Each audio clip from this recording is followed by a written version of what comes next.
ডুমুরিয়া শাখা কর্তৃক আয়োজিত নিরাপদ সড়ক চাই শীর্ষক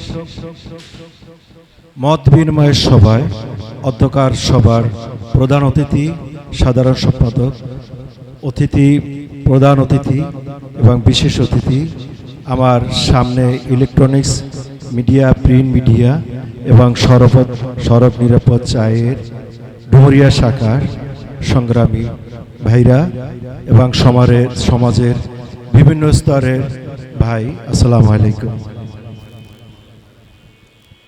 একটা সড়ক দুর্ঘটনা সারা জীবনের কান্না।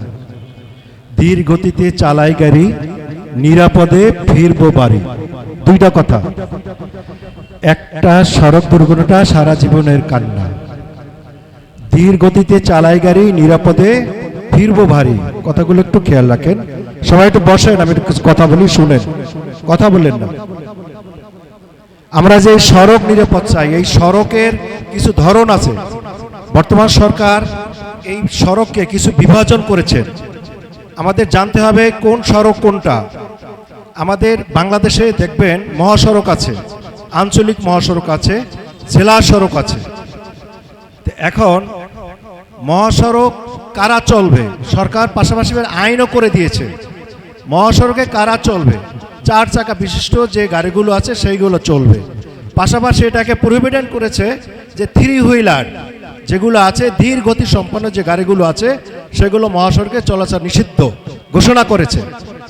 শুধু হাইকোর্ট কর্তৃক একবারই নিষিদ্ধ ঘোষণা করা নয়, 2 বার করা হয়েছে। এখন 3 হুইলার কর্তৃক যে গাড়িগুলো, 3 হুইলার বলতে আমরা কি বুঝাই?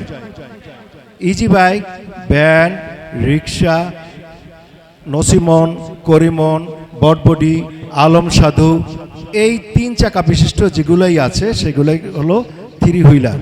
এখন মহাসড়ক যেগুলো আছে সেখানে চলবে উচ্চ গতিসম্পন্ন যে গাড়িগুলো, সেইগুলো চলবে।